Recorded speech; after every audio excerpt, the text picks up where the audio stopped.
The first warning did not sound like death. It fell quietly onto an ordinary Roman breakfast. At sunrise, Pompeii was still alive, buying bread, calling prices, dragging carts over worn stone streets. Behind the rooftops stood Vesuvius, familiar enough to ignore, close enough to end everything before nightfall. No one knew which small sign mattered. No one knew the city was already inside its final hours. In the food stalls, steam and gossip rose together, while the first ash moved unnoticed through the air. The ovens still held bread, shaped by little hands, waiting for a morning that would not finish. On Pompeii's walls, voices had become scratches in plaster, jokes, names, politics. Then the city's smallest creatures sensed a change, long before people gave the danger a name. For generations, the mountain had watched over vineyards and roofs, like part of the landscape itself. But beneath the morning, old cracks remembered what the people had learned to live beside quietly.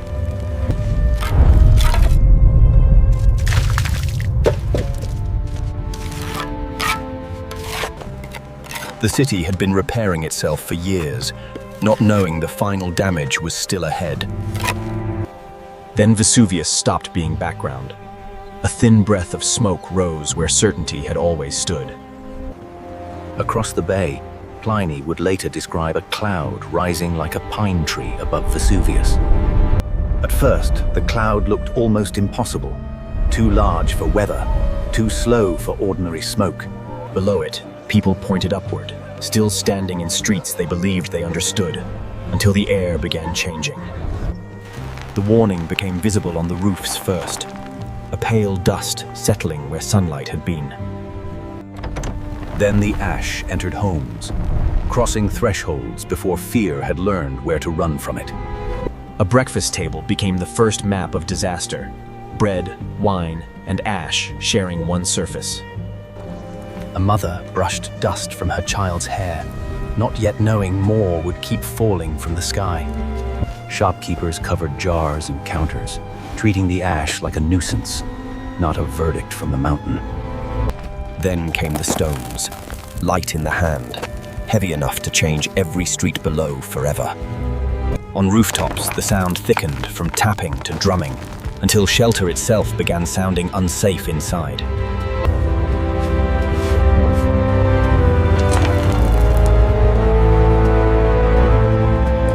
Ash gathered on lamps, bowls, and folded cloth, entering the private places people still hoped to protect.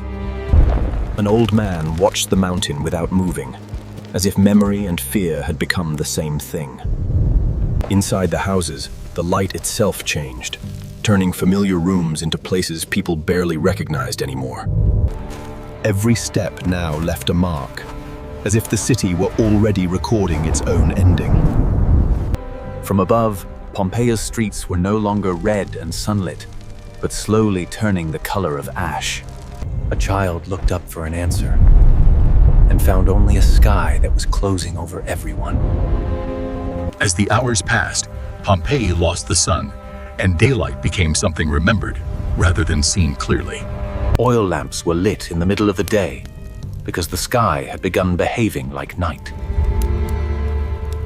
Above them, each falling stone made the roof sound less like shelter and more like warning. The weight collected silently at first, then visibly, turning every roof into a question of time. Opening a door no longer revealed escape, only another wall of gray air and falling stone. People covered their mouths with cloth, but the city itself had already begun to breathe ash. In the darkening rooms, people chose what to carry and what their hand. At the crossroads, Pompeii split into choices: run outward, turn back, or wait for clearer danger. The public spaces emptied unevenly, leaving statues and columns to receive the ash without understanding it. The first tiles fell like small accidents, but each broken sound made the rooms feel smaller. The walls that had held family life for years now carried a warning across their painted skin.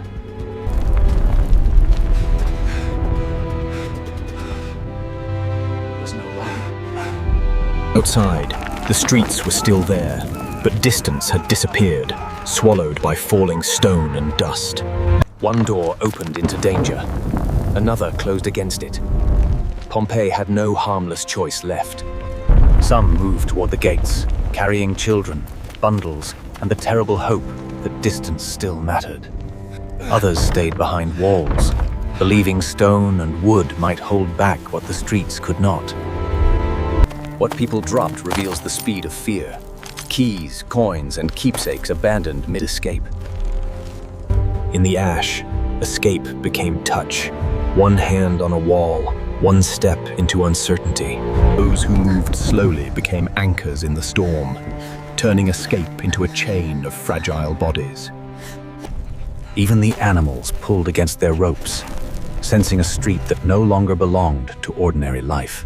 Names vanished into the ash, called again and again, swallowed before they could reach anyone nearby. At the gates, leaving did not look like freedom. It looked like another gray unknown. An amphora shattered on the stones, spilling one more ordinary thing the city could not keep. Water darkened under the ash, and even the things meant to sustain life became uncertain. Before leaving, someone touched the household gods, silently asking for protection no wall or doorway could promise. Then the mountain's voice grew closer, and for one breath the city seemed to stop moving. By then, Pompeii had choices, but none of them still looked like safety. Some carried the danger indoors with them, closing the door on a world that had already changed. Inside, the family waited beneath a roof they trusted, while the roof listened to the mountain above. The door held back the street, but not the ash, which entered like time under the wood.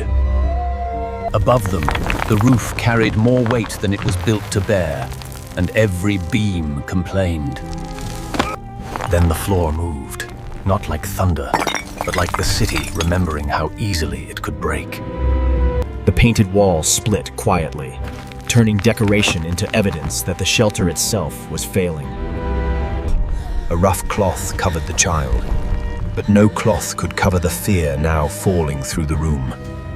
The air grew heavier around the lamp, as if the room was slowly forgetting how to breathe.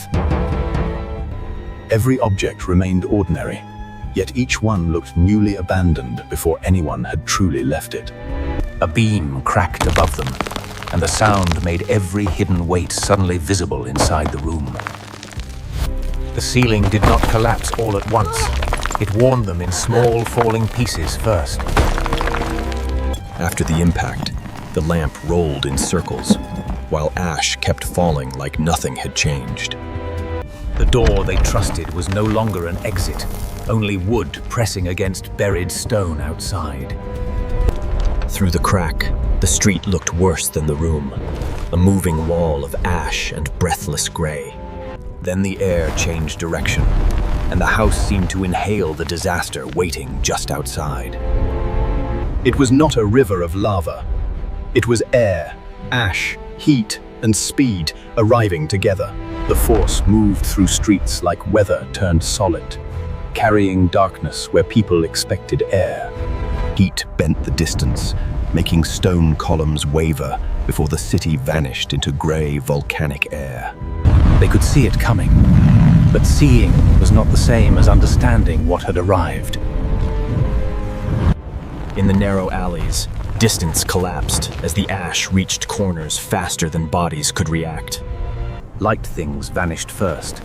Heavier things stayed behind, waiting to become evidence under the ash. When it passed, movement disappeared first, leaving objects standing where voices had been only moments before. At the threshold, outside and inside became the same thing, and choice disappeared into gray. One small flame held for a moment longer, then surrendered to the air that filled the room. Across Pompeii, roofs, streets, and courtyards vanished together beneath a single moving sky of ash. After the force passed, the city did not clear. It settled deeper into a new silence. The same streets that carried voices that morning now carried only ash, broken pottery, and unanswered traces. A doorway stayed open, but no one crossed it. Only cloth and ash moved through the silence. Where a hand once held a key, the ash now held it more faithfully than memory. Small things remained because they were small enough to be forgotten and heavy enough to endure. The bread survived as shape, not warmth. One ordinary loaf turned into silent evidence by catastrophe. The food stall had lost its voices. The counter now served only ash, vessels, and absence. Even the walls kept speaking, though the ash had begun slowly covering every scratched human trace. A small abandoned object made the disaster intimate. Because the most haunting evidence was not a body, but the space a body had left behind. In the ash, a human outline appeared like absence, given shape by volcanic dust and silence. Two traces lay close together, refusing to tell us whether they found comfort or only coincidence.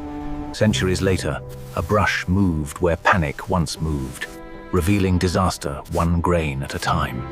Past and present touched in the ash layer, where careful reconstruction ends and evidence begins again. A room can survive without its people, keeping the arrangement of a morning no one returned to finish.